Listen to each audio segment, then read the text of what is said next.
There could have been an ad here for a crappy mobile game, or perhaps even a Kydex wallet that hurts when you sit down on it. Help support the Baby Warrior and keep it ad-free by becoming a channel member today. What's up, Airsofters? My name is Lane, and in today's video we're going to be ranking some of the top Airsoft brands available in the United States. If you've never seen a tier list video before, it's pretty simple. At the top we have ranking S, and it goes all the way down until ranking F for the worst Airsoft guns that are available. Now I want to make something completely clear. The rankings for today's video are based off a couple of things, mainly quality and price point, and if two things are in the same tier, that does not necessarily mean that I would rank them exactly the same. So let's get started with the first brand we're going to talk about today is AGM, and this one is a pretty easy F tier. And the reason why I say that is that AGM makes a lot of just really low quality guns that come in at a low price point, but they're just not very good quality. They also make a lot of weird guns, a lot of World War II stuff. I just don't think that they are a very good brand overall. The next brand we have is Aries, and Aries is kind of a tough one because they make some good stuff, they make some bad stuff as well. But really, I think they should fall into C tier. And the reason why I say that is that they are good beginner guns for their price point, but they don't really offer anything spectacular on the higher end of it. And at the same time, some of their parts are proprietary as well, especially with, I believe it's their trigger switch that I'm referring to. So really, I think they're okay, but I think they're a nice middle of the road option. Next we have APS, and that's in a media F tier. The reason why I think that is because their guns are just garbage. APS doesn't just stand for the company name, if you've ever heard that before. They focus a lot on making sure that the guns are pretty on the outside. They have a lot of the skeletonized guns, but they're just not very good on the inside. So that's why they easily go into F tier. ASG. Now ASG is interesting. They don't actually make anything. They contract with other companies. I think the only exception to that is the Scorpion Evo, but everything that they make is pretty solid. So I think that they're going to be our first A tier for today's video. I really like the Scorpion Evo. I think it is one of the best AEGs out there, especially when you're looking at SMGs specifically. But they also have their KJW line of pistols from CZ. I'm a real big fan of the P09, the Shadow 2 that came out a year or two ago, and they also have some other options. At least here in the United States, I'm not sure how it is in Europe or other parts of the world. ASG also brings a lot of ICS products into the US. However, we'll be talking about that brand later. Next up, we have Classic Army, and Classic Army is interesting because they've been in Airsoft for a while, and they used to be like the gun. But really, I feel like their quality has slipped, and they're going to be our first in the D tier. Really, they're starting to focus more on that beginner market, like the first Airsoft gun, which you're going to see in a couple of brands in today's video. But yeah, I think they've kind of fallen from grace. Their QC is kind of shoddy, and while I was impressed with the rifle I got from them a couple of years ago, you could tell that it was a pretty cheap rifle. Next up, GHK, and I think this is going to be another A tier. The reason why I say that is GHK arguably makes some of the best gas blowback rifles out there, and they offer a couple of different varieties. They not only have their M4s, they also have AKs, they make a couple SIG rifles, and their own G5 design. I think that they're just better than a lot of the other gas blowback brands that are out there. A lot of aftermarket parts are available, but even in their stock configuration, I think they're pretty good. We recently just did a review of the GHK AK, which you can also check out on the channel. Next up, we have Zyma, who is known for their affordable AKs, and I'm gonna say that they're in B tier. And let me defend this one for a minute. I think the value of what you get compared to the price point makes them fantastic. A lot of the AK brands that are out there nowadays just have kind of slipped up, and we'll talk about them later in the video. But really, Zyma is an unmatched value in Airsoft. I think that they're one of the most slept on brands, especially for beginner players. But when you're looking for an AEG AK, I find that Zymas tend to take upgrades better than LCTs, and I'm really not a fan of E&L, but we'll talk about them when we get to them in a couple of selections. Double Eagle, F tier. This is the type of stuff that you find at Dick's Sporting Goods. I just don't think they're very good. And on that note, Ditech is also going to be an F tier. I think they're very similar to APS, where they function or they focus on their externals rather than their internals. I've just never been a huge fan of them. G&G Armament. I think they're going to be A tier. We have yet to see an S tier in this video, and the reason why I say that is that they make great guns for beginners. I don't think that everything of theirs is fantastic. Their gas blowback pistols leave some things to be desired, but they make, beginner AEGs, high-end AEGs are also great. I think that they're just a good airsoft company in general. I also really like their BBs. G&P, and I'm really, it's going to be B or C tier. but I don't know which one I want to stick it in. I guess we're going to say B tier. GMP makes some of the best externals in Airsoft, but their i5 gearbox leaves a lot to be desired. I've noticed that a lot of them have QC issues and need to be RMA'd, so I think that they're okay. Now to talk about a brand that I really don't think is very good is E&L, which I'm going to put in the C tier. Because yes, they do make some excellent externals, however their gearboxes are garbage. I have seen nothing but problems with the Gen 2s, the Gen 1s, the Gen 1.5s. Those are really good Airsoft AKs, don't get me wrong, but I think that in the last couple of years, they've really just been eclipsed by LCT, and they're also really hard to get in the US. I know that E&L has a pretty tight following, especially here in the US, saying that they're fantastic, but I prefer LCT's externals and I prefer Zyma's gearboxes overall, which is why I don't think that they're very high. Ics Airsoft. This is another one where a lot of people really like these guns, especially outside the US, but I've never been a huge fan. I feel like they do deserve B tier. I think that their split gearbox is a really good idea, but at the same time, a lot of them, like a lot of the ones that ASG brings in are just kind of weird offbeat M4s or their own specific designs. I just think that they're a little pricey for what they are. I mean, they're good Airsoft guns, don't get me wrong, but when I'm comparing the value of it, like the price versus what you actually get, I just think that there's some better options out there. JG, I think that's an F tier. And they, keep in mind, they have some good platforms to start off of, like their the Bar 10, which is a VSR 10 knockoff, but overall the guns are just pretty bad. Echo 1. Now Echo 1 is interesting because Echo 1 is a rebrander. They rebrand Zyma, ANK, and some other brands. I'm gonna put them in the D tier. Basically what they do is, at least what it used to be, is they would take a Zyma AK, put a Mad Bull bucking in there, give you an extra mag, and charge you $50 more.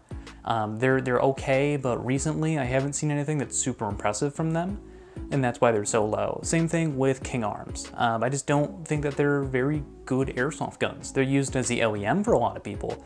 I just don't think that they're fantastic. Next up is KWA, which has really, I feel like they've fallen from grace in the last couple of years, so I think that they're a B tier company. I think that their gearboxes are pretty good, but at the same time, I think that they're really proprietary and leave a lot to be desired compared to the modern options for AEGs from companies like VFZ or Crytek. Their gas blowback pistols are fantastic, don't get me wrong. The KWA MP7 is one of my favorite gas blowback platforms, which is an SMG. I think they've kind of lost their footing in the last 5 or so years. Lancer Tactical, if I don't put this in the F tier, I can already hear you guys typing the comments down below, but I'm gonna say that is D tier. Obviously, Lancer Tactical doesn't make the greatest things out there, but at the same time, I don't think that they make the worst items out there either. I think that compared to a lot of the other ones, especially in the D tier, I think they're the best out of those 4 brands, and really, they get a lot of hate. Some of it's deserved, some of it isn't, but I think that overall, their AEGs aren't the worst thing in the world. Next, we have Elite Force, which Elite Force, if you don't live in the United States, is also Umarex. They make a lot. They make beginner guns, they make really high-end guns as well in terms of stock AEGs. And I think they're going to be the first S tier for today. And along that line, VFC is as well. I'm going to try to do these in order, but I feel like these two really go hand in hand. Now, I know this one's going to catch some flack, so let me explain myself.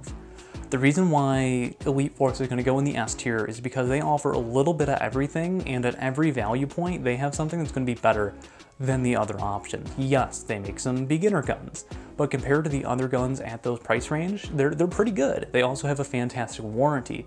As you start to get into more of the mid-level range, they have other great options. As you start to get into the higher-end AEGs, you're going to have, you know, the VFC Avalon series, which is fantastic, and I would argue is the best AEG out of the box right now. They're also incredibly available and they have a wide selection. And while we are talking about the Airsoft guns, Elite Force also offers really great BBs. I'm a fan of their 3.2s. I put them in almost every Airsoft gun I own. So that's why I think that Elite Force is deserving of the S tier. I know some of you aren't going to agree with me on this, but I think that their variety and the quality that they offer at different price points is why they deserve this. Next one is ANK, and this is going to go, I'm going to say D tier alongside Echo 1. Their guns are okay. They offer a lot of stuff that nobody else makes, especially in the light machine gun category, but they take a lot of upgrades. And today's video is based off of, you know, how they perform out of the box. PTS. Now, PTS is primarily known for their magazines and their other gun attachments, but they do make actual rifles. However, most of them are made by KWA, so I think that it's fitting to put them right alongside KWA in the B tier. They're really pretty, they're really nice, but I'm not a huge fan of the LM4 system, which is what a lot of their rifles are based off of, or the ERG, which is hit or miss for me. Next, we have Systema. A tier. Systema makes great guns, don't get me wrong, but they're so expensive, that's why I can't find myself putting it in the S tier. I don't see the value in a $600 airsoft gun for a PTW when you can get something that shoots 90% as good for 400 bucks right now. Next we have Tokyo Marui, and this one, ooh, do I want to put it in the S tier? I know that purists are going to be like, you have to, but I think they're going to be in the A tier. Now, don't get me wrong, Tokyo Marui makes great airsoft guns, and the point of this is not to say that Elite Force is up here and Tokyo Marui is down here. I think that the issue with Tokyo Marui is that a lot of their guns require upgrades out of the box. Because you always hear people say, well, you know, my next gen recoil shock or my high kappa shoots fantastic, and then they name off like 50 upgrades they did to it. If we're taking a look at stock airsoft guns, I think that they're just an A tier company. Don't get me wrong, I see the legacy of Tokyo Marui and everything that they've done for airsoft. Their guns are fantastic. But almost all of them require upgrades out of the box to be usable in the US if you want to compete with other guns like VFC or Crytek. And if you disagree with me, that's totally okay. That's just how I see Tokyo Marui right now. Next up, we have WeTech. You know, WeTech gets a bad rep. Their guns have gotten better over the last couple of years, but they can leave something to be desired. But I think that they're going to be a B tier company. I think that the wide availability of OEM parts, if something does break, is fantastic, and they're also super cheap rifles for how they are, but they're definitely one of those companies that does need upgrading eventually. And next we have, looks like these three are just copies of the ones over here. We have LCT, which is primarily known for their AK series. I think they also make M4s nowadays, but primarily AKs. I think that's a solid A tier. I think that they are making the best externals that are widely available. They are the externals on GHK, which is over here.